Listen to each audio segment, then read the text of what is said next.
Good afternoon, everyone. Welcome to the LeadForward Summit 2025. My name is Shilpa Vora, and I'll be your session moderator for this session. I'm a volunteer in the Mentoring Club.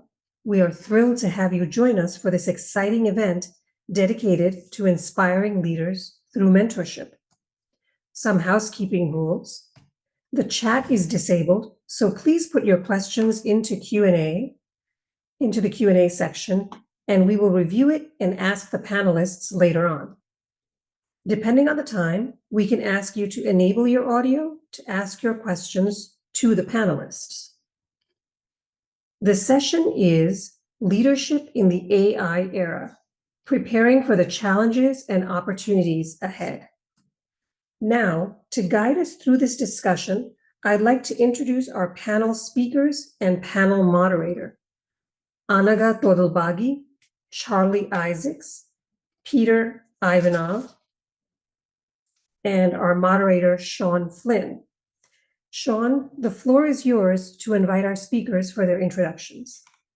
Shilpa, thank you. And I want to thank Liesl and everyone else at the Mentoring Club for organizing this incredible event today. Very proud to moderate a panel. Actually, let's just go around one by one to give a little bit of background of your career, your journey, along with maybe a little bit of your current involvement with AI. Charlie, would you like to go first, then Peter, then Anaha, if in that order? Sure. It'd be my pleasure. And thank you so much, the Mentoring Club and Liesl, for inviting me. I'm honored to be here. I got an early start into AI, actually. I started off in the government contracting business, believe it or not, way back in the early days. I'm pretty old. I'm an old dude. So it was back in 1980, I got my start in technology. But in the late 90s, I joined a company, a startup, that was experimenting with AI, and we built agent-based adaptive simulation technology. It was a spinoff from Maxis, which invented SimCity, if you remember that, SimCity. So we repurposed that technology for business purposes. But anyway, I evolved into startups after that and eventually ended up at Salesforce, where I am now. And I'm working hand in hand with the AI team, and we're building our most recent development was with, again, ironically, agent-based technology that is a different kind of agent than we built at Thinking Tools, which was the name of the company I came from. But the new technology, I'll probably get into later, really opened our eyes into how you can build trusted AI. So I'll talk some more about that later. And my career at Salesforce will hopefully be interesting to some people. But I'll hand it off to you, Sean, to introduce the next person. Peter, we're all going to be fascinated by your career at Salesforce, and I think everyone here knows the Sims games. I mean, countless days I was supposed to be doing homework while I was trying to build out my cities, and this earthquake would happen or that. So I'm very familiar with. I probably had like 8 different Sim games at my house growing up. So thank you for allocating most of my teens to your software. And let's go, Peter, if you'd like to go next. Yes, thank you. Thank you, Sean. So I'm Peter Ivanov, Bulgarian living in Hamburg, Germany. Right now here is midnight, so I'm excited to be with you guys. I'm a master of mathematics, so my first love was mathematics. I studied when I was a teenager. All my friends were meeting, girls and boys, and I was solving problems. So then I finished university and masters, and then I switched to IT, something more practical. And over 20 years, I was with IT. Last role was head of IT for Eastern Europe, Middle East, and Africa for British American Tobacco. So I managed a large team, big projects. And now for 10 years, I've been a keynote speaker. I decided to leave the corporate world and follow my dream job, being a motivational speaker. And then last 2 years, I've been intensely involved with AI. Somehow the sweet spot, AI, technology, and like thought leadership, AI is in the middle. So I've been doing, I did the MIT course, but I work with the public administration. We are implementing like RAG system, retrieval augmented generation, where you could, with a chatbot, ask your own systems, and implementing robot process automation and so on. It's been exciting 2 years in the area of AI, and I'm happy to be with you guys. Peter, we're happy to have you here. All right. Last Thank but you. not least. Thank you, Sean. I'm very excited to be here with Charlie, Peter, and Sean. Happy to share more about myself. My name is Anagha Todalbagi, and I'm currently a product manager at Microsoft. My background is in computer science. I am currently based in San Francisco, but I grew up in Bangalore, India, where I got an undergrad degree in computer science, and then moved to the United States and went to Cornell for a master's in computing and information science. I've been a software engineer for several years, worked at various different startups. I grew up on a diet of movies like Die Hard 4.0, Matrix, etc. And I think I took my first intro to AI course sometime in 2016 at Cornell. And my first job out of college was at Suki AI. We were building a voice assistant for doctors, so a lot of NLP and NLU around that time. Fast forward to 2025, I've been with Microsoft a couple years as a product manager. I work in the Azure SQL database, and we have a lot of work going on where we're utilizing Copilot. So for building it into baking it into our products, and also something that I use a lot for my day-to-day. Thank you. All right. Now, first question to the group. What are some common misconceptions about AI in leadership, and how can we address them? Maybe we go in the opposite order. Anaha, would you like to go first? I would say some of the misconceptions would be in the context of just the possibilities and in terms of how much it can be controlled. So I would say a lot of companies, including Microsoft, are doing a lot of work in the context of security and ensuring that we're able to utilize it in the best way possible. So yes, I think in terms of misconceptions, it would be just around the security and being able to add guardrails. And I think it would be like on our part to be responsible citizens in building that and using it. Peter, would you like to add, or Charlie, would you like to add anything to that with the misconceptions around AI, but also around AI in leadership, if possible? I think I'll make a metaphor here. When you are newly promoted manager and leader from an expert role before, you kind of try to know all the answers, and it is limiting your potential and frustrating your team members, trying to know all the answers. And now with AI becoming a very powerful mentor, co-pilot, a team member, I guess leaders have to switch, not to try to tell AI, but ask open questions, be ready to provide as much context, but then exactly ask what they need to get. And then the results will be better. So don't treat it as Google and specifically say what what you're searching, but make it open, provide a context, and use this enormous muscle of AI to brainstorm, to check what you're missing and so on. Charlie, would you like to add to that? Sure. So, I mean, when I think about misconceptions, I think about things like, oh, gee, AI always gets things right? Well, it doesn't. That's a misconception that AI always has the right answer, or that, AI is going to relieve leadership and leaders of responsibilities, that it will replace leaders. And that's another misconception. And I don't think that those two ideas, those two concepts, and those two misconceptions are going to in any way be true in the future. Another example of a misconception is that you need a data scientist to leverage AI. Like we're building something called Agent Force, and it doesn't replace a data scientist, but you don't necessarily need a data scientist to tune models anymore.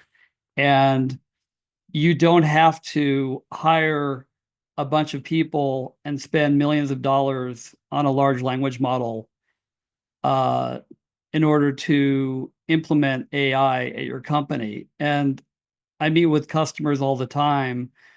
I just met with a customer yesterday, and they said, "Oh, well, we're building our own AI. We're going to either connect to an existing large language model, and we're going to integrate it, and then we're going to benefit from that, and that's how we're going to build our AI in the future." I just cringe because I know how many hundreds of engineers we have working on AI, and the things that are missing in the out-of-the-box capabilities are things like a trust layer, right? There's an example, and that's another misconception, is that AI, well, maybe that's not a misconception, but some people think that, oh, I could trust AI, right? I could put all my data in there, it'll give me the right answer. So you need to do things like wrap a layer of technology around your AI so that it doesn't retain your company information. It doesn't leverage your company information and share that with other companies. You don't want to give it your secrets and then have it share your secrets with other companies that are leveraging the same large language model. So anyway, I'm talking way too long, but those are misconceptions that I think of. Instead of misconception, I mean, one thing that I thought was very interesting there, how you mentioned you have hundreds of engineers and this one company is thinking, oh, we can just do it internally ourselves. Who knows? Maybe there's just one guy there thinking, oh, I got ChatGPT. He'll help me create a big AI solution. But I mean, maybe my question then is, if you could give one piece of advice to current or future leaders navigating the AI era, what would it be? Yeah, don't do that. Don't go out and look at the companies that are building, and sure, Microsoft's on with us too. No, and I'm not going to say, hey, Salesforce.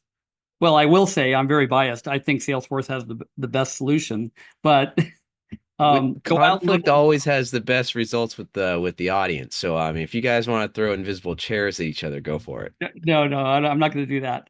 But there are technologies out there that you can leverage that have well thought out solutions for things like I mentioned, the trust layer, and things like being able to do. You should be able to spin up an agent in a matter of minutes. And when I say an agent, it's something that you give it a set of instructions, and you build topics for it, and you speak to it as a human and describe what you want to accomplish, and it should go out and it should create your basic model and leverage any large language model that is connected to it. And that's another feature it needs to have. Connecting one large language model is not going to solve every company's need. You need to be able to take and leverage a specific large language model, or build your own. Bring your own large language model, but you need to wrap that still around a trust layer. So there are ways you can do that and then have it be trusted, because it needs to be grounded, right? So you need your company data attached to your large language model. In order to do that, you have to have things in place like a zero retention model. So back to advice I would give to leaders is explore the market before and try out out of the box capabilities before you build stuff from scratch. I would just add two pieces. One, experiment yourself. I know many leaders, and I live in Europe, and people sometimes are extra kind of paranoid, and there is regulation and so on, but experiment yourself. It's not so difficult. As a leader, make your own trials and experience, for sure, in a safe environment. Make sure you don't upload some leaders put a strict policy in the company, and then have a ChatGPT paid account and upload some confidential information. Those things also happen. Experiment in a safe way. And second, towards change management, fear of losing jobs, have a small team, multifunctional, and explore the roles in the organization and work transparently. What will happen? Which will be the roles that short term may become obsolete? Which will be the roles will be augmented, and which will be the new roles? And make sure there are upskilling and reskilling plans for the obsolete and for augmented roles, and share those results. Don't do it in isolation. That would release a lot of the fear, and people would embrace. And I worked recently with a bank, even the cashiers, which are on the obsolete side, they train them to be a data miner now. So if you do it transparently, you will find ways to utilize your people, and you will get more in the end. We've talked a lot about kind of the technology itself, but I'm just kind of wondering, will the idea of a leader in general, a manager, is that going to completely change in the era of AI? Peter, by the way, Peter had a great point, and let me build on that a little bit, and then I'll answer the other question. Another piece of advice I would give, and this relates to what Peter said, it's all about, data. Data is the new. People say data is the new oil, but it's actually the new water, because you have to have water to live, and your water has to be clean and pure. So you need to be able to grab all your sources for data to really benefit from AI. And you need to make sure those data sources are clean.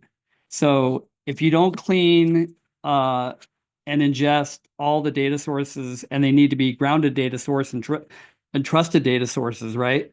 Otherwise, you're going to have, that's going to be a really bad issue for your company. Okay, now going back to the other question. Now I forgot what the other question. That's what you get for asking. I mean, just will leadership in general completely change? Oh yeah, how will that change? How will leadership change? Yeah. So and I'm also curious, leadership training as well. So maybe two parts question. Is leadership going to change? And what's leadership training going to be like in the future? So leaders are now going to have to rely on AI, and they're going to have to apply more people skills on top of the AI, right? So when you're a leader, you're going to have to, otherwise you're going to be completely replaced by AI. If you're mechanical and you don't care about the emotional needs of your employees, and if you don't show leadership by being ethical and responsible, like Mark Benioff, for example, he's my leader. You can never replace him with AI, because he's got values and he's got ethics, and he has a philosophy on how to run the company. And I would follow him because of those human aspects, right? And the way he acts and the way he demonstrates leadership. So as AI takes over more and more leadership qualities, the people that are leading have to know how to question the data that's being generated by AI, questioning the answers that are generated by AI, and also how to use their soft skills to get the most out of the people that are being led differently by AI. Sorry, somebody else should talk. I'm talking way too much. I'm happy to add to what Charlie said. There you go. All right. No, please. Sure. I believe being a leader is to be given the opportunity to serve. And similar to what Charlie said about data, I believe that would be a good idea to leverage AI for what it's really good at right now. For example, in the context of being able to analyze data and help us with some insights that we don't have to spend too much time working on. So that way, as a leader, I can focus on more of a human-centered approach, where I can bring in things like empathy and actually helping people to live up to their potential and do the things that AI is not able to. But I would do this by using AI as my co-pilot in the literal sense. So it's my companion. If I want to be able to help people to grow in a certain direction, I can always point them to resources and encourage them to use AI to build out a learning plan for them, for example. And that way we're leveraging the best of what AI is providing for us right now. And yeah, with time we grow and we, I guess, navigate it as it comes and take on the new things that it offers. Two aspects, one for each of your two questions. In terms of changing the leadership and leaders with AI, I think decision making, who currently in a big corporate is done by very senior management and committees, will go down to more middle junior level and even workers being able to do data-driven decisions. So having the insights and all this data wisdom, more junior level will be empowered to make these decisions, and leaders have to adapt to it. And in terms of leadership training, there is maybe 6 months ago, I saw a platform. You just say, I need training for this, soft skills. You click a button, and then you have a fully blown training, including the outline, the whole materials, and video delivered by avatar, including exercises and engagement. So I think leadership training will change, but what will be human driven will be this experiential learning, the role plays and so on, where people can exercise building connection, building empathy to other human beings, because this skills is essential. As Charlie mentioned, the values of the leader he would follow, building unique human to human connection based on value and so on. This will be, I believe, still human territory, and the leadership training will be experiential, where you could experience, practice, and hone your skills. Interesting. And for the audience, have to remember, in a few minutes, we will open this up for Q&A from the audience. But in the meantime, it was touched on a little bit. Charlie, I mean, you mentioned the CEO of Salesforce, and people did talk about leadership a little bit and the top and the decisions being pushed down to the masses. I am kind of curious, how do you see the role of the CEO or senior leaders evolving in the next 5 or 10 years with AI continuous development? I may just throw one example. There is a Chinese company, NetDragon, and for 2 years now, they have AI CEO. So they appointed CEO to be AI. For sure, what the CEO do, by the way, the share prices continue to grow. And this CEO, who is a female avatar, Wong or something is the name, has been appointed as the virtual employee of the year for the whole China, got awarded. But if you look what it does, it did like 500,000 approvals, what some senior managers still spend time. It had like 40,000 coaching hours, and there was, a screen through a screen coaching an employee, mentoring and coaching, and sent maybe 10 million reminders on projects and so on. So it's quite operational. It's more like COO, if you wish. But I believe many of the operational part of the CEO role will be successfully given to AI, and it will do more efficiently. And then becomes the inspirational part and instilling the values and so on, and visioning together with AI, who will be still CEO territory. Just wondering, Peter, did it mention any soft skills that this CEO has? It is coaching, 40,000 coaching hours, not just technical training, but also company value and culture. So apparently it has somehow coded the culture and the soft skills, and it can navigate and guide you through. I want to disclose some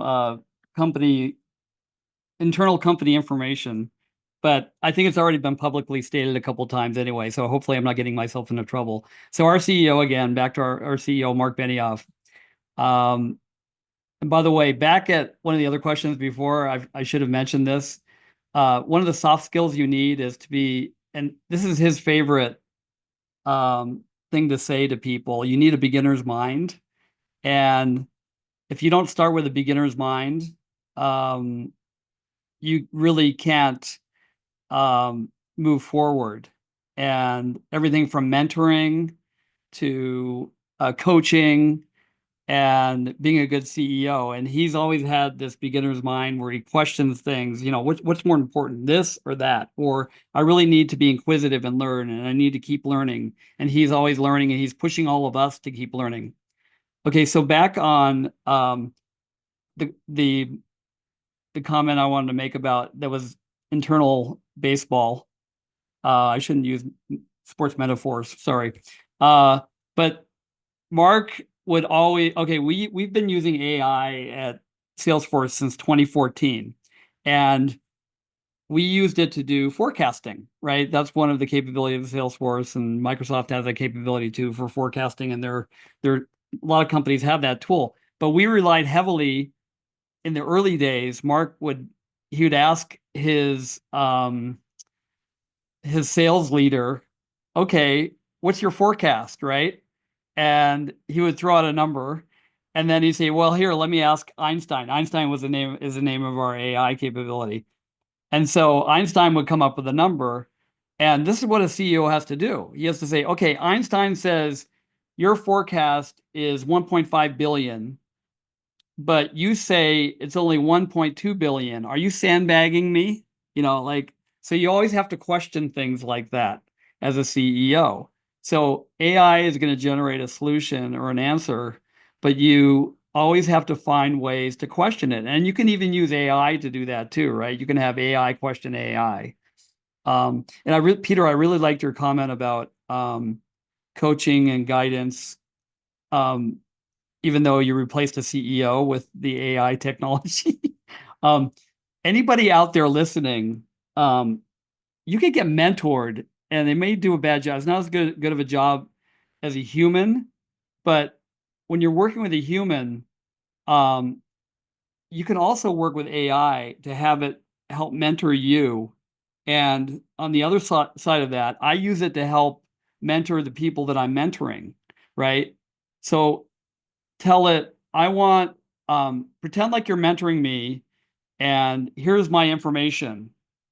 Don't give it personal information or private information. Be careful with that, because it'll take your data. No, but give me guidance on what I should do, or how should I guide this person with these characteristics. So anyway, I'm talking again way too much. Charlie, once you start getting into the good stuff, you say, I'm talking too much. Keep Okay. going with the good stuff. I'll let somebody else go. How's that? And would you like to add some to this then? Similar to what Charlie and Peter said, I think as soon as you asked the question, the first thought I had was, oh, the CEO will get to do more of things that he or she wants to do. So they don't have to deal with the logistics and the operations, and they could just palm that off to the AI, and that would take care of it. And they can bring in the most important bit, which is the human element and the vision setting. Do you think there's going to be an industry where, well, actually, no, even before that, I'm kind of curious. Should people be concerned at all that if you are being trained by AI to, in your coaching, it could kind of steer you, and I almost want to say, should people be worried that it could manipulate them into thinking certain ways, or should they always be thinking, okay, this is training, this is going to guide me in a right direction and improve me and move me up the corporate ladder? Should there be any concerns with the AI training, AI coaching, if that's going to be your mentor in the future? Good, well set up AI could be a immense help in terms of career development, training, coaching. It could map the business goals to the market trends, to the skills you need, so you could have a real-time coaching on the skills you need in order to fulfill the company goals. And there already, I know IBM has a solution, and there are many solutions which properly set up can guide you and can coach you to develop the skills that you need at the moment.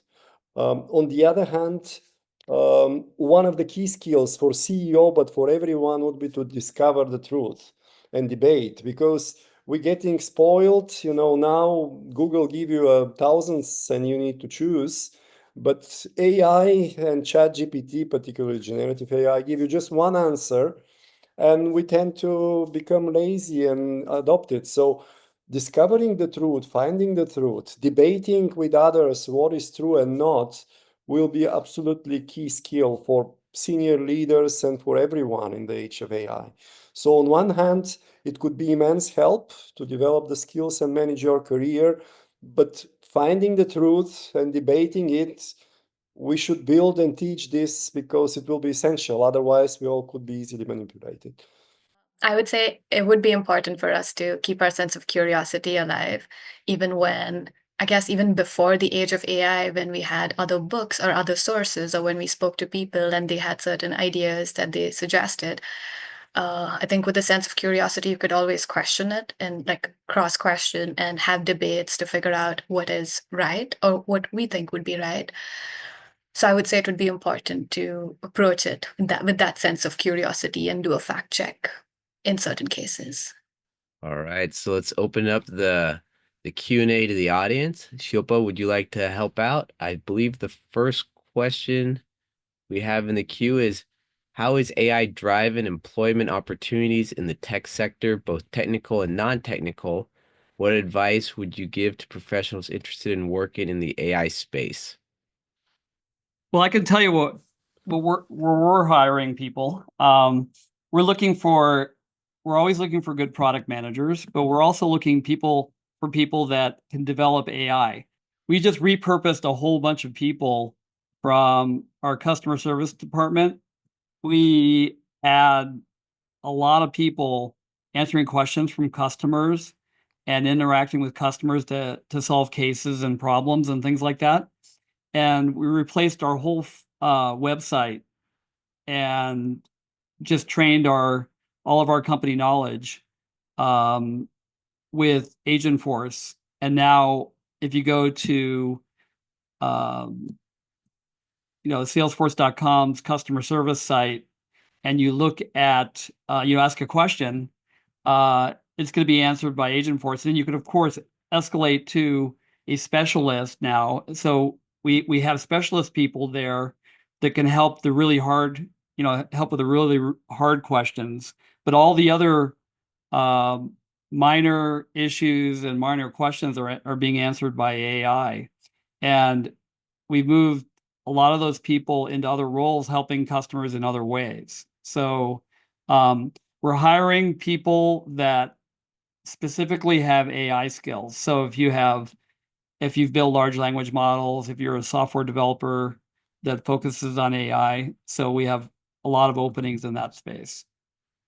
Yes, and short term, as data is the new gold, new asset, new water, as Charlie said, there will be a lot of work to prepare your data to make it clean, and so on. So many of the obsolete jobs will have a short-term opportunity as a data miners and even, becoming data scientists. If you look, the early adopters like JP Morgan, they've been beefing up from 2020, and they hired thousands of people, and probably 70% were data scientists developing their own models. So data science is not something you could learn overnight, but starting as a data miner, I think that would be probably a low-hanging fruit. And Microsoft, Anaha, anything going there with AI and hiring? Lots happening, but I'd say generally with a focus on saving time and efficiency. This one's directed towards Anaha. What would you suggest to people graduating college to position themselves in the world of AI? Oh, that's a great question. I'd say the world of AI is evolving so quickly, so I think it would be important to be somebody who's curious and who has a growth mindset. That's also something we emphasize a lot at Microsoft as part of Microsoft's culture.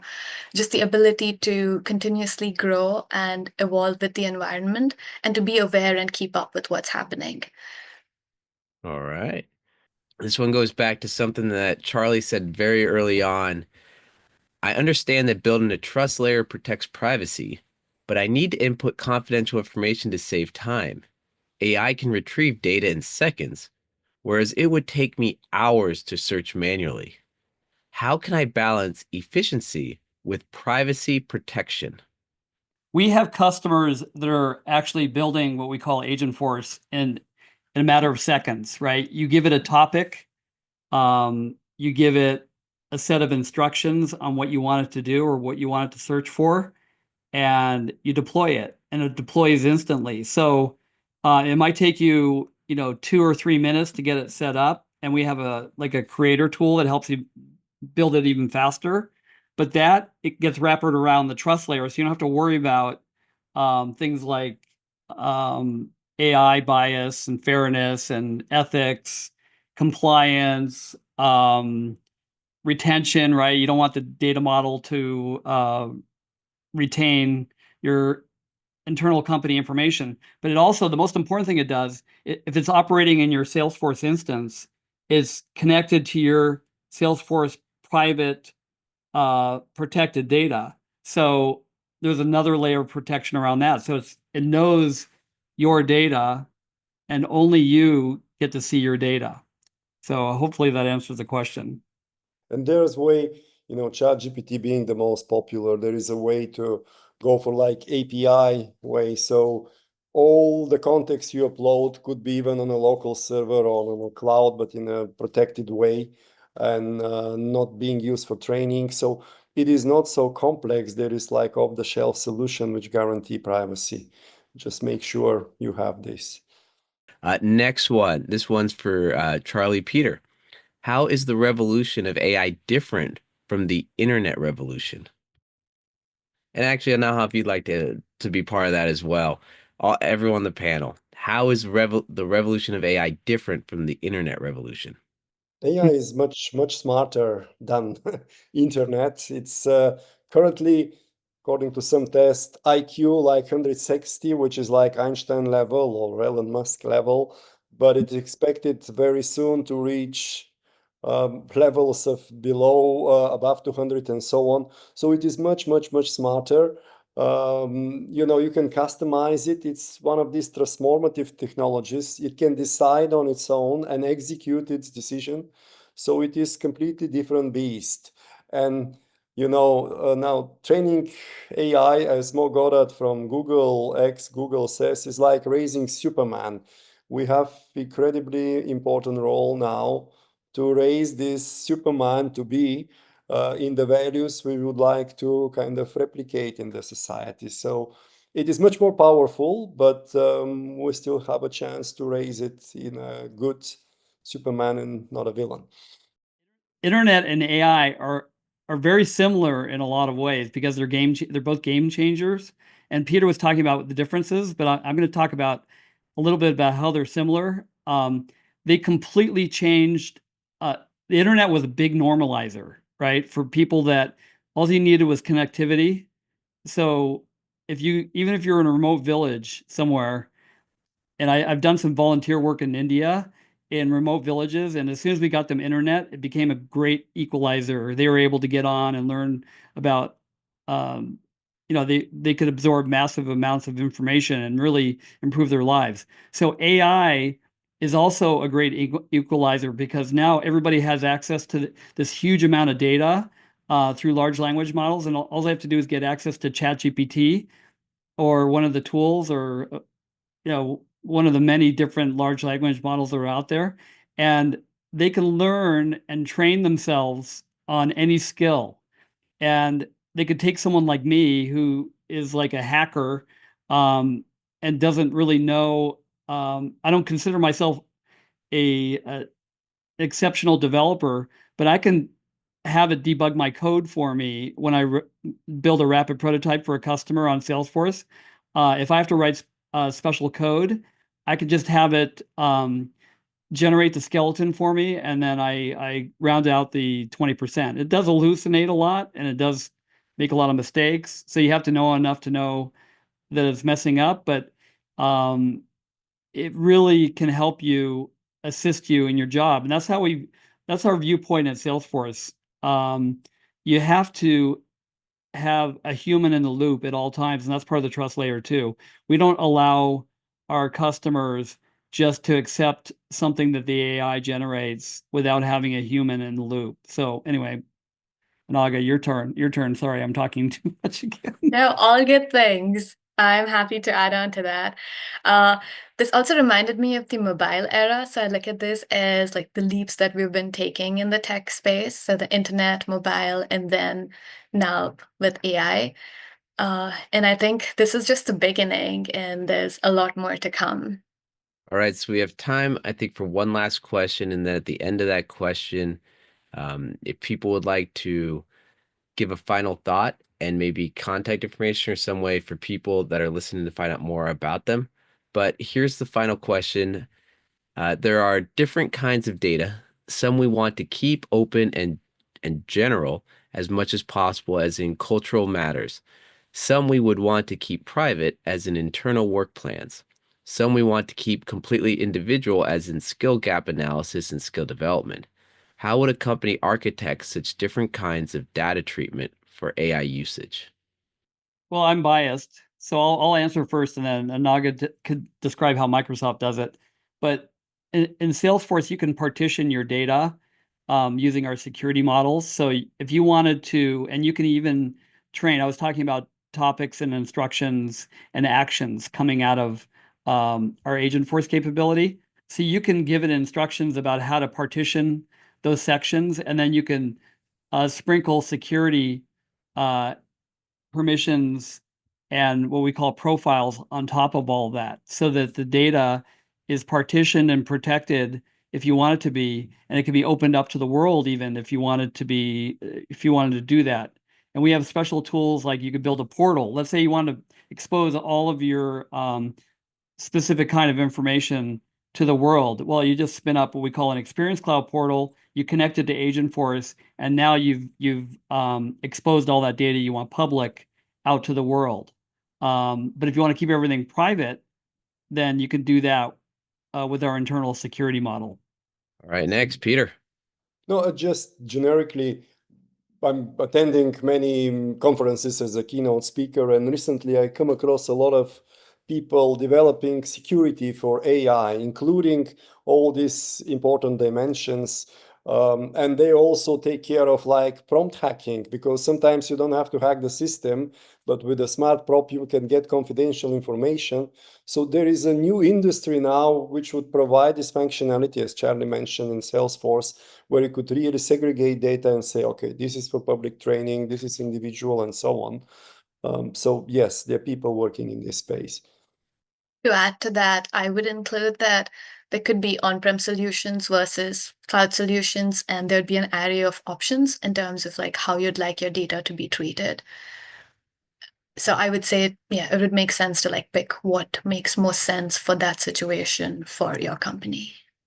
Okay, and then before we have the closing remarks, Charlie, Peter, and Ahag, if anyone wants to get in contact with you or learn more, what's the best way? LinkedIn, email, website? How can people find out more? Or just go to the Mentoring Club?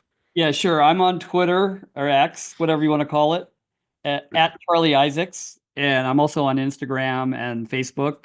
But go to LinkedIn. I'm /in/Charlie Isaacs on LinkedIn. Yes, I put in the chat, not sure if everyone can see it, but LinkedIn is the best channel. I also put my email and website, peter-ivanov.com. And yes, happy to connect.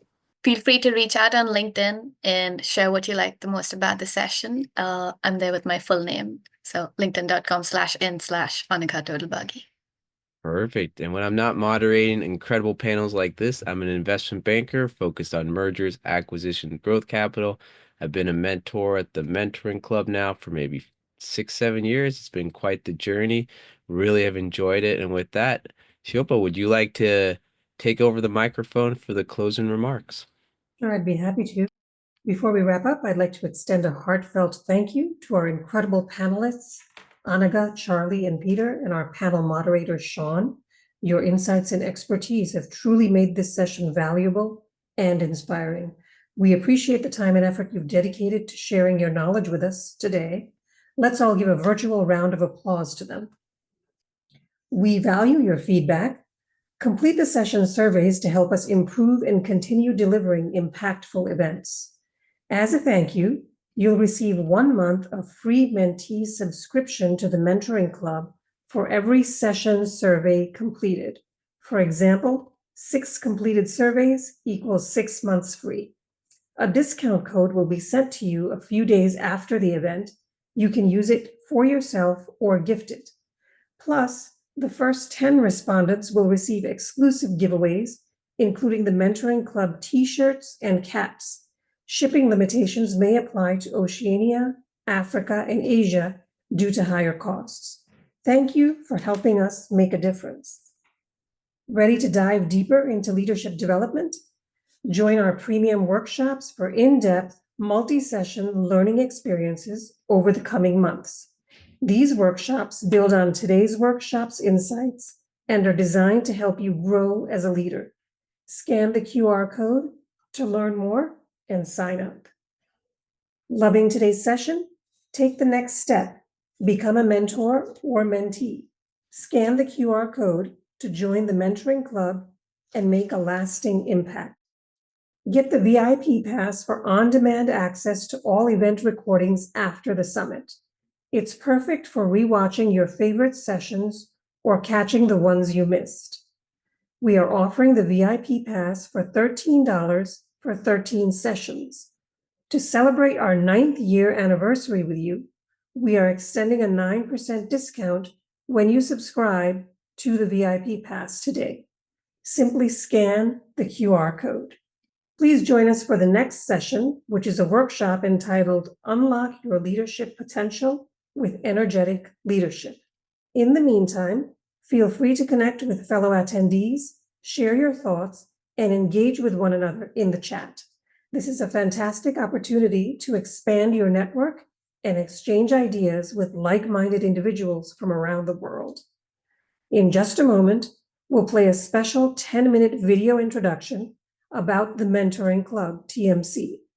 This video will provide you with a deeper understanding of TMC's vision, mission, core values, and insights from our mentees, mentors, volunteers, donors, and supporters. I'll remain here as your host, so if you have any questions or need assistance, don't hesitate to reach out. Let's make the most of this time to connect and learn more about the amazing work TMC is doing. Thank you.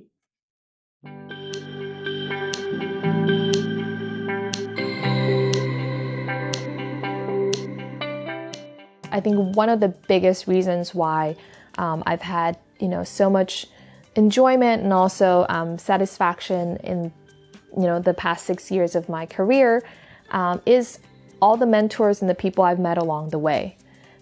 At my first job, I can name at least 3 people who've really made a difference at my role, where I was coming out as a fresh graduate, going on to my first client project as a management consultant, not knowing what to do, and having people point me in the right direction. And I think it's so important to make sure that there's someone who's more experienced than you or have more insights who can lead you along the way, and which is why I think the mentoring club is so valuable.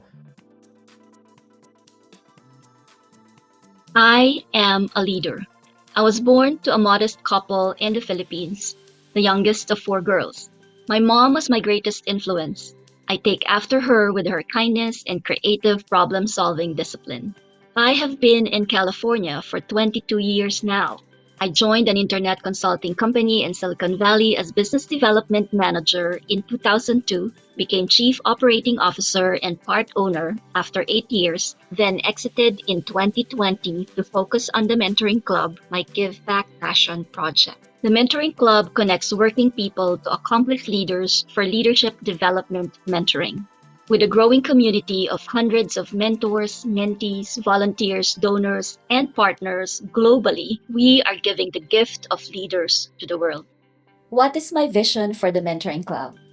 When I started the Mentoring Club in 2016, I declared that our mission is to provide a mentoring community for young leaders. When we launched, not only young leaders signed up, mid-career people and advanced career people signed up. And so we evolved our mission to provide a mentoring community for aspiring and seasoned leaders, where seasoned leaders refer to both the mentors and the mentees. Today, anywhere in the world, we help working people find mentors who can guide them to develop the skills they need to achieve their career and life goals. We help mentees fulfill their goals through meaningful work that creates positive impact in the world.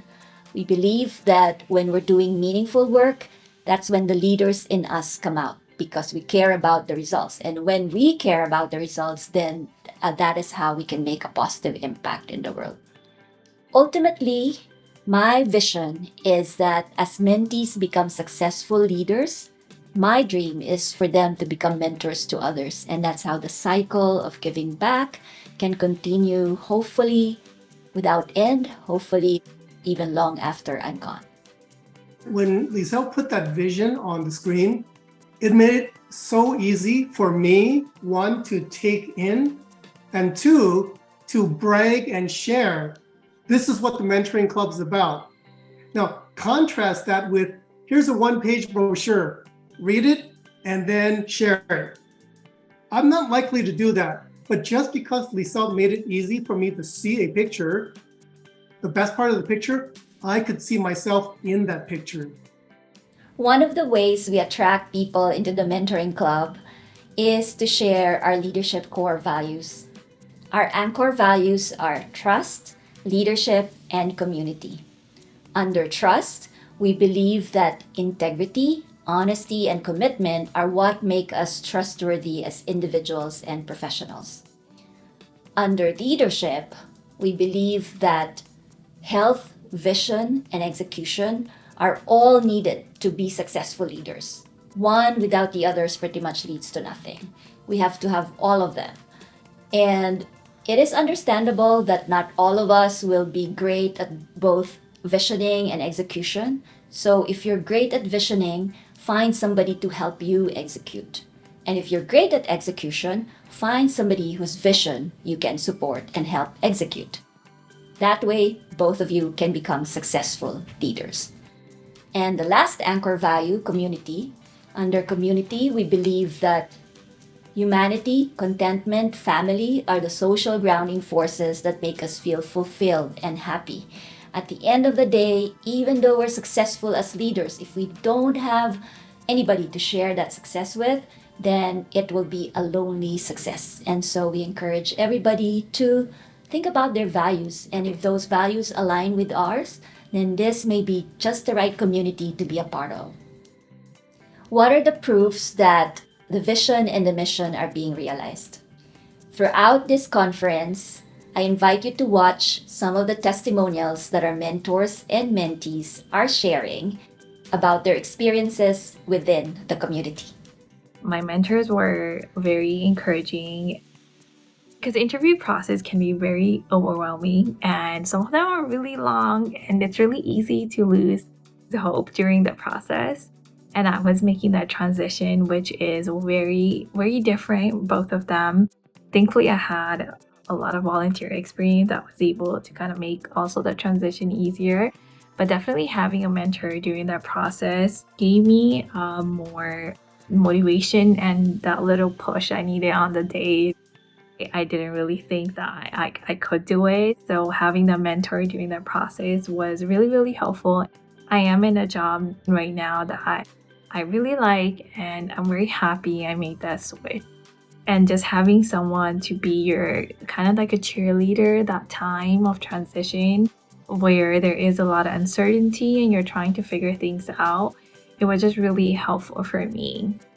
When I came in touch with the Mentoring Club, it was just a vast variety of knowledge bases and expertise in all types of different fields. And as I spoke with everyone who was a part of the Mentoring Club, they gave me a new perspective on their own life that was, in a way, something that I felt like I never really had. It was very easy for me just to say, sign me up. I want to just see where I can go with this. And I had nothing to lose, but so much more to gain.